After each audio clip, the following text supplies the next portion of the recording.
કે જે શેઠનું વાણ લઈને તમારો દીકરો આવતો હતો ને, એ શેઠને વળતર આપવું પડે. તમે આખી જિંદગી ખાવ એટલું. તમે એની પાસે જઈને વળતર માંગો. વળતર માંગવા ન ગયા તમે. તમારો જે શેઠનું વાણ લઈને આવતો તમારો દીકરો ગુડી ગયો તો એ શેઠને વળતર આપવું પડે. તમે વળતર લેવા ન ગયા. તેથી સૌરાષ્ટ્રની ધરતીના ડોહીમાં એ જવાબ આપ્યો હતો, મેઘાણીભાઈ, જેનું લાખો રૂપિયાનું વાણ મારા દીકરાના હાથે બુડી ગયો હોય, કયા મોઢે હું વળતર લેવા માટે જાઉં? આને લોક સાહિત્ય કહેવાય. આ આપણું લોક સાહિત્ય છે. અને તેથી હમી નમી થઈ અને દીકરી એટલું બોલી હતી, 13 વર્ષની કાખમાં બાળક તેડ્યો છે અને કીધું તું માડી તો જોઈ લ્યો મારું આ મોઢું, હું આને મોટો કરીને અન્યારે લગ્ન કરીશ, તમને વચન આપું છું ભલા માણસ. આવી ઘટનાઓ સૌરાષ્ટ્રની ધરતીમાં બની છે. સાહિત્યમાં શબ્દો ભર્યા ત્યાં સાંભળવાની સહી નથી, તો કારણ બતાવે કાગળો કે એના કાળજામાં કઈ નથી. આ બધી વાતો છે. જેમ કીધું એમ તમે બધા સારું સાંભળો છો તો અમે બધા બોલી શકીએ છીએ. અને ગીત હોય, સંગીત હોય, સૂર હોય, એ બધું જેટલી હામી દાદ મળતી હોય એટલું વધારે આવે, એટલો વધારે આનંદ આવે. અને સનાતન પરંપરા માટે, સનાતન ધર્મ માટે, રાષ્ટ્ર માટે, દેશ માટે જેણે જેણે બલિદાન આપ્યા હોય એને કાયમ અમે ડાયરામાં યાદ કરતા હોઈએ. એક વાત કહીને કસુમીનો રંગ કરીએ આપણે. ઝવેરચંદ મેઘાણી, રાષ્ટ્ર શાયર અને ભગત બાપુ કવિ કાગળ. લોક સાહિત્ય એટલે શું? ઘણીવાર આપણને એમ થાય એની વ્યાખ્યા ટૂંકમાં કેવું હોય તો શું? મોવાના દરિયા કાંઠે ઝવેરચંદ મેઘાણી અને કાગ બાપુ બે ગીતો, ખારવાના ગીતો લખવા માટે જ્યારે ગયા અને 80 વર્ષના ડોહીમાં વાણમાંથી ઈંટો હારતા હતા અને મેઘાણીભાઈ જોઈ રહ્યા કાગ બાપુને એમ કીધું, મારી આ ઉંમરે ઈંટો હારે છે, મજૂરી કરે છે ગીતો લખવા માટે. કીધું કે ડોહીમાં ને ખારવાના ગીતો બહુ સારા આવડે છે. અને ડોહીમાને કીધું કે આ ઉંમરે મજૂરી કરો તો કે ડબરા માટે કરવું પડે, પેટ માટે કરવું પડે. કે તમારા દીકરા નથી રાખતા કે ભાગી ગયા કે નોખા થઈ ગયા કે? ડોહીમાની આંખમાં આંસુ જોયા એટલે મેઘાણીએ કીધું, મારી માફ કરજો, દીકરાને શું થયું? કે મૂકી નથી વહી ગયા, નોખા નથી થઈ ગયા, પણ મારો એક દીકરો હતો એ દરિયામાં બુડી મરી ગયો. એટલે મેઘાણીભાઈ કીધું, કેવી રીતે? તો કે મોવાના શેઠનું વાણ લઈને આવતો હતો મારો દીકરો અને દરિયામાં તોફાન ઉપડ્યું, વાણ બુટી ગયું, મારો દીકરો ગુજરી ગયો. મેઘાણીભાઈ કાગ બાપુએ કીધું, તો તમારે મજૂરી કરવાની જરૂર નથી. તમારે મજૂરી કરવાની કોઈ જરૂર નથી. કેમ? કે જે શેઠનું વાણ લઈને તમારો દીકરો આવતો હતો ને, એ શેઠને વળતર આપવું પડે. તમે આખી જિંદગી ખાવ એટલું. તમે એની પાસે જઈને વળતર માંગો. વળતર માંગવા ન ગયા તમે. તમારો જે શેઠનું વાણ લઈને આવતો તમારો દીકરો ગુડી ગયો તો એ શેઠને વળતર આપવું પડે. તમે વળતર લેવા ન ગયા. તેથી સૌરાષ્ટ્રની ધરતીના ડોહીમાં એ જવાબ આપ્યો હતો, મેઘાણીભાઈ, જેનું લાખો રૂપિયાનું વાણ મારા દીકરાના હાથે બુડી ગયો હોય, કયા મોઢે હું વળતર લેવા માટે જાઉં? આને લોક સાહિત્ય કહેવાય. આ આપણું લોક સાહિત્ય છે. કયા મોઢે જાઉં? એટલે ઘણી બધી નારી શક્તિની વાતો થઈ. મને એક લોકગીતની 2 કડી યાદ આવે છે. સાહિત્ય તો એટલું બધું છે. અમે છે ને ખોપડીમાંથી બોલી, ચોપડીમાંથી નહીં. તમારા મસ્તક, અમારા પુસ્તક, તમારી દાદ ને તમારો હકારો પડકારો આવે એટલે અમને વાતો આવ્યા જ કરે. એક પછી એક વાતો આવ્યા કરે. પણ મને એકદમ ત્યાં લોકગીતની 2 કડી લઈ લો. આજે હમણાં જે કોરોના આવ્યો ને એ રીતે 100 વર્ષ એવી મહામારી આવે. 100 વર્ષ પહેલા એક મરકી નામના રોગ આવતા. આમાં કોઈ વડીલ કે માળી કે કોઈ મોટી ઉંમરના કે એમને પૂછો તો એને વાતો સાંભળેલી હોય કે મરકીના રોગ આવતા એમ. એટલે નારી શક્તિની ઘણી બધી વાત થઈ એટલે છેલ્લે મારે ત્યાંથી હું આ વાત કરતો જાઉં. એટલે મરકીના રોગ આવતા ને એમાં કોઈ ગામડું નાનું અને આખો પરિવાર એમાં ગુજરી ગયો. દાદા દાદી, મા બાપ, ભાઈ બેન બધા ગુજરી ગયા. એક 12-13 વર્ષની દીકરી એક જીવતી રહી. 12-13 વર્ષની એકલી. પછી તો એનું ઘર છોડીને નીકળી ગઈ અને રોતી જાય. માં યાદ આવે, ભાઈ યાદ આવે, દાદા દાદી યાદ આવે, મા બાપ યાદ આવે. ઘડીક રોવે, ઘડીક વાર સારી થઈ જાય, હાલતી જાય. થાતા દરિયાને કાંઠે સૌરાષ્ટ્રની ધરતીમાં આલીજામાં એક નાનકડું ગામ આવ્યું. એમાં એક ગામની પરવાડે મકાન ઝૂંપડા જેવું. એમાંથી એક બાળકનો રોવાનો અવાજ સાંભળ્યો. ભારતની હારી નારી શક્તિની શું તાકાત છે. આ છેલ્લી વાત ને છેલ્લી લોકગીતની બે કડી. એટલે બાળકને રોવાનો અવાજ સંભળાયો એટલે હળી કાઢીને ગઈ, કારણ બચારું કોઈક બાળક રોવે છે. ઝૂંપડામાં જઈને આમ જોવે ને તો 80 વર્ષના ડોશી સૂતા છે ખાટલે, અને એના પડખામાં બાળક સૂતો છે 6 મહિનાનો, અને એ રાયડું નાખે છે. એટલે સીધો હળી કાઢીને દીકરીએ તેડી દીધો, 12-13 વર્ષની દીકરીએ તેડી દીધો.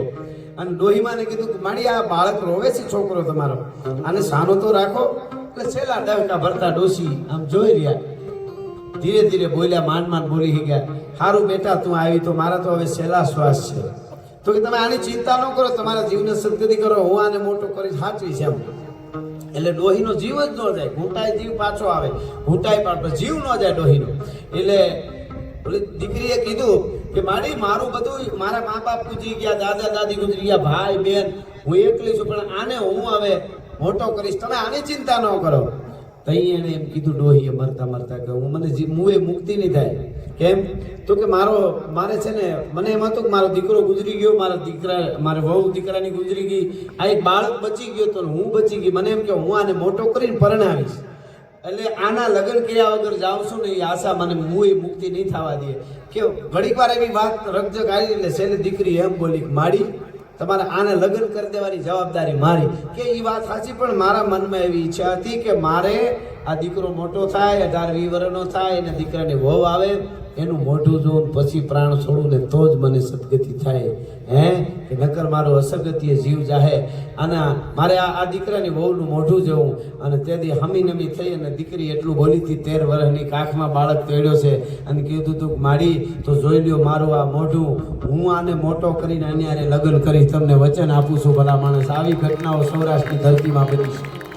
હું આને મોટો કરીશ અને આને હારે હું લગ્ન કરીશ. 13 વર્ષની દીકરી 6 મહિનાના બાળકને માટે કે છે, કાખમાં તેડ્યો છે. અને ડોહી રાજી થઈ ગઈ. રાજી થતા થતા ફળિયામાંથી પ્રાણ છોડી દીધા. અને પ્રાણ છોડ્યા પછી ઈ 2-2.5 વર્ષ વયા ગયા. એટલે એ દીકરી છે 2.5 વર્ષ વયા ગયા, એટલે 16 વર્ષની થઈ. રૂપના આવરણ જેવી દીકરી, 16 વર્ષ રૂપ ખીલી ઉઠ્યું. અને સતાય ઈ દરિયા કાંઠે ગામના પાદરમાં ઝૂંપડું બાંધ્યું, મજૂરીએ જાય તો પોતાના પતિને ભેળો લઈ જાય, વેસાતું ગાયનું દૂધ લઈને પીવડાવીને મોટો કરે. 3 વર્ષનો બાળક થયો, પોતે 16 વર્ષની થઈ. પાણીની હેલ ભરીને આવે છે, કાખમાં બાળકને તેડ્યો છે, પતિને તેડ્યો છે, અને પાણી ભરીને આવતી હતી. એમાં બધા પ્રકારના જુવાનો હોય ને, જુવાન કોઈ આડા ફરે છે 2-3 જણા, એમાંથી એક જણો બોલે છે, એ છોકરી નાખ આને દરિયામાં નાખ, પતિ કરીને 3 વર્ષથી છોટી છો, આ કઈ મોટો થાય એને દરિયામાં નાખ, લાલચ આપે છે. જોજો, આ લોકગીત બહુ સરસ, તમે સાંભળેલું હોય, પણ આ બન્યું ક્યારે, એટલે આ બે કડી મારે છેલ્લે કેવી છે.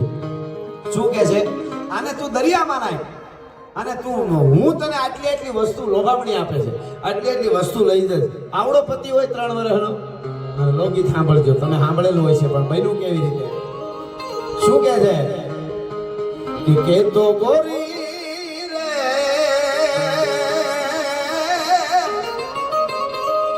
હે તને શીતલની ચૂંદડી લઈ આવી દઉં. તું કેતો હારા મારી શીતલની ચૂંદડી તારા હાટું લઈ આવું. જુવાન આડો ફર્યો, અને 16 વર્ષની દીકરી શક્તિ હોય એમ પોતાના પતિને 3 વર્ષના કાખમાં તેડ્યો. આ દેશની દીકરી કેવું સાંભળજો, આ બે કડી લોકગીતની છેલ્લે કે તો ગોરી હે તને શીતલની ચૂંદડી લઈ આવી દઉં. આને શું કીધું ખબર? ચૂંદડી નો નાર રે કાનો રમે છે મારી કેળમાં. ચૂંદડી નો નાર રે કાનો રમે છે મારી કેળમાં.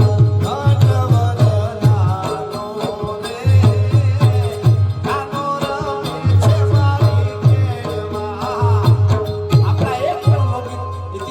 ન હોય, વિટામિન વગરના હોય ને, વિટામિન વગર હોય તો આ ગુજરાતની ધરતી એને જીવવા જ ન દે ભલા માણસ.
અર્થ એ છે 13 વર્ષની દીકરી પોતાના બધાય દુઃખ ભૂલી જાય અને એમ કે આ આપણી સંસ્કૃતિ છે, ચૂંદડીનો ઓરનાર કાનો રમે છે મારી કેડમાં. ઈ ભારતીય દીકરીઓની તાકાત છે.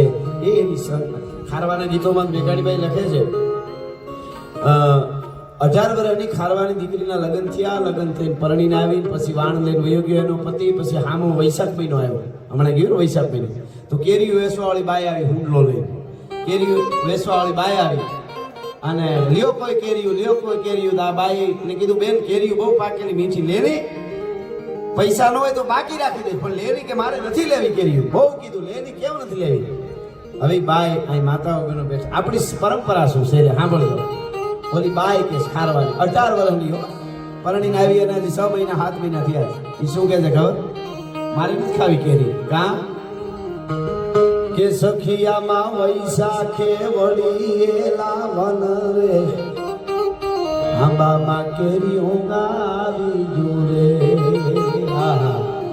એ સખિયામાં વૈશાખે વળીએલા વન રે, આંબામાં કેરીઓ ગાવી જોરે. પણ હવે કોઈ ભોળે રે આંબલિયાની હાક રે, અમારે ગોળવા વિખડા રે. મને તો ઝેર પી જાવ એમ થાય છે. હવે સાંભળજો શું કામ એ મજા આવી છે. શું કે છે? એ સખી જેના પીયુડા ના ગાવ્યા હોય નહીં વાણ રે, નવીન ચીજું ચાખીએ રે. કેવડી મોટી વાત. અટાણે કે તમે આવો પછી મને વાળું ભાવશે, પણ પાણીપુરી દાબી એનું હું. પણ ખેર સમય પ્રમાણે જમો એનો વાંધો રે, શરીર પ્રમાણે. પણ સાંભળજો આ ગીત. એ સખી જેના પીવડાના આવ્યા હોય નહીં વાણ રે, નવીન ચીજું ચાખીએ રે. એવી અમે કરીએ હુએ રે પથારી રે, માથામાં તેલ નાખીએ રે. અને હવે ઓલી બાઈ બોલ્યો, ઓલી બાઈ કેરી વેચતી હતી ને બીજી એક બાઈ આવી, લ્યો કોઈ તેલ લ્યો, માથામાં નાખવાનું તેલ લ્યો. કામ જોયું. અરે બાઈ તને શું થયું? કા તું પરણીને આવી અને હજી 7 મહિના નથી થયા અને હુઘરીના માળા જેવા વાળ, માથું વળતી નથી, તેલ નાખતી નથી. આ તું અટાણે કેવી લાગે તને ખબર? 80 વર્ષની ડોસી લાગે છે. તો 6 મહિનામાં તારું જોબન ક્યાં ઉઈ ગયું? એક જ ઘડી છે ની સાંભળ. 6 મહિનામાં તારું જોબન ગયું ક્યાં? ઓલી તેલ વેસવા વાળી બાઈ કે છો તારું જોબન ક્યાં ગયું? અને હમી નમી થયો અને જવાબ દીધો એક ઘડી સાંભળજો. શું કેશો ભાઈ? તો કે તારું જોબન ક્યાં ગયું એટલી વારમાં? 6 મહિનામાં. તારા લગ્ન ને 6 જ મહિના થયા. કોક જોવા આવતું એવી તું રૂપાળી હતી અને આમ હુકરી માળા જેવા વાળ ને આવી થઈ ગઈ. શું કે છે કે જો બનિયા અમારા, આહા, જો બનિયા અમારા કિયા સે દરિયાની ખેપે જો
દરિયાની ખેપે જોબનિયા કાલે આવતા રહે. જોબનિયા મારા મલબારની મેળીઓમાં માલે. અટાણે 18 વર્ષની નથી, 80 વર્ષની ડોહીશું. પણ વાણ જેથી દરિયામાંથી આવી જાય ને તેથી પાછી હું 18 વર્ષની પરી જેવી થઈ જાય ભલા માણસ. મારું જોબન તો મારા ધણીને હારે હયું ગયું. આ ભારતીય પરંપરા. એટલે આ અવિરાત, આ ખમીરાત, આ પ્રેમ, આ ભાવ, આ કરુણા, આ ત્યાગ, આ ભજન, આ સુરવીરતા, આ સંસ્કાર મળ્યા ક્યાંથી? મેઘાણીના ગીત છે રે. તો મારી જનનીના, મારી જનનીના, હવે જનનીના, મારી જનનીના હૈયામાં પોટલા પોટલા ઈધો કસુમીનો રંગ.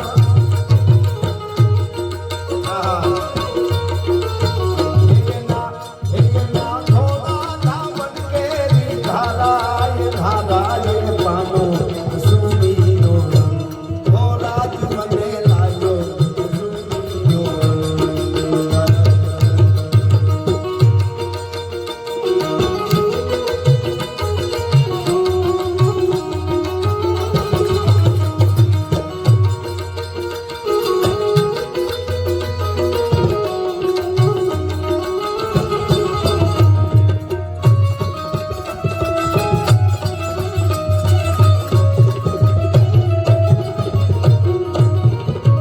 પેલા સંસ્કાર માના ઉદયમાંથી મળ્યા, પછી ધાવણમાંથી મળ્યા, અને પછી ક્યાંથી મળ્યા? મારા ભક્તોના, મારા ભક્તોના, હવે ભક્તોના, ભક્તોના ટપુરથી ટપકેલો મસ્તી ભર આખો કસુંબીનો.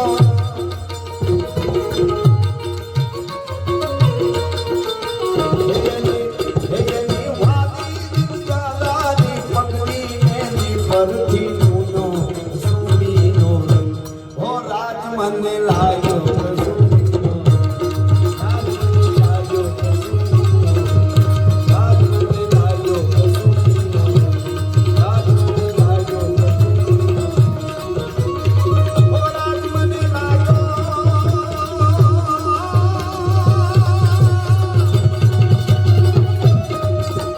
રાત મને લાગ્યો કસુંબીનો રંગ. ઓ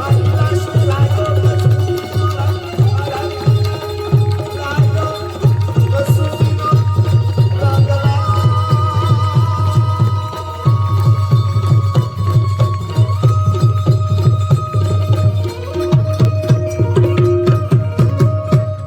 सनातन धर्म की, भारत मात की, राधिकानंद की, अपने अपने मात पिता की, भारत मात की नमः. पार्वती पदे हर हर महादेव.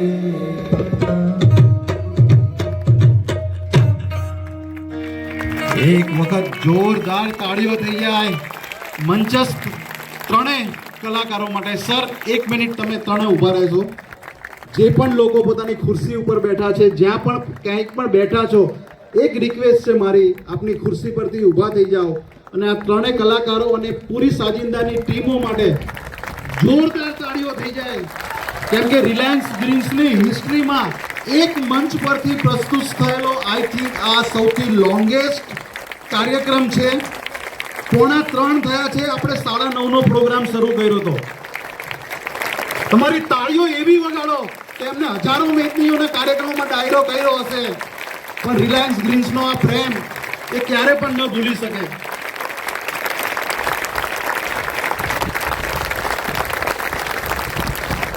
રાજભા 2 મિનિટ લેવા માંગીશ.